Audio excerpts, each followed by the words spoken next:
When you look out at a dense forest or a sprawling park, your brain takes a shortcut.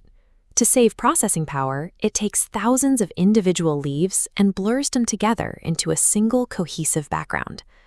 Because of that shortcut, we often dismiss our environment as a sea of dull, unvaried green.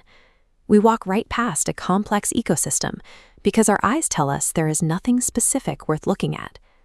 But learning to short-circuit that habit, to actively deconstruct the individual elements of a landscape, forces the hidden beauty of the everyday world into sharp focus. In the late 19th century, a young Indian poet named Toru Dutt provided a precise 14-line manual for how to unblur that world. In this antique text, her sonnet, A Sea of Foliage, presents a completely different way of seeing. Dutt argues that observing a landscape should never be a passive experience. It requires analytical effort. You have to break the scene apart, much like a painter deliberately layering highly specific pigments onto a canvas. Her poem serves as a real-time demonstration. By applying basic color theory to the plants right outside her window, she takes an ordinary garden and elevates it into a mythic paradise. To build her canvas, Dutt starts with a dark, heavy base layer. This image shows a dense grove of mango trees. The foliage provides a thick, heavy pigment, what she calls a green profound.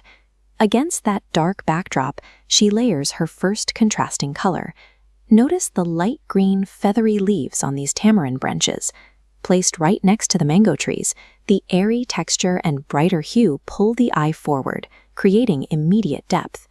Then she introduces strict structural contrast. Looking at this row of tall palm trees, the vertical gray trunks act like rigid stone pillars, cutting straight through the soft organic canopy. By highlighting these highly localized Indian botanicals side by side, Dutt proves that a garden is a deliberate, carefully balanced spectrum of contrasting pigments. The monolith of green is an illusion.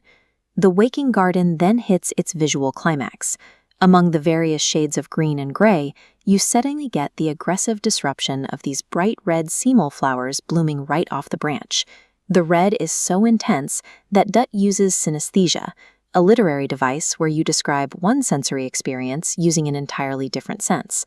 She translates the visual shock of the red petals into an auditory experience, calling them startling, like the sudden blast of a trumpet. That multisensory shock shatters any remaining perception of a blurry, uniform background. The mind is now entirely awake to the environment. Here, the sonnet executes its volta, or structural turn. Daylight completely fades. The vibrant daytime pigments vanish, demanding a completely new way of observing the space. Looking up through this towering bamboo forest at night, the new palette reveals itself. The moon becomes the single light source, shifting the visual focus away from color and entirely onto the sharp silhouettes of the stalks.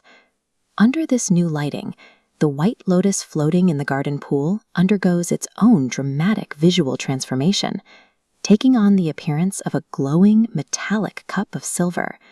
This shift from vibrant pigment to metallic shadow changes the entire character of the landscape. The same space that felt loud and aggressive at noon becomes quiet, silver, and focused in the moonlight. When you layer all these observations together, the profound greens, the bright trumpet reds, and the silver moonlight, the result is a sensory overload.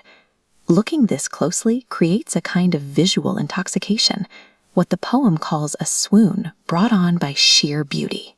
Dutt uses the word Eden to describe this garden. She finds a state of paradise not in a map of the ancient past, but in the specific, unblurred reality of the bamboo and the lotus. This version of Eden is always accessible. It just requires the effort to look past the generic blur and find the sharp, startling contrasts hidden in plain sight.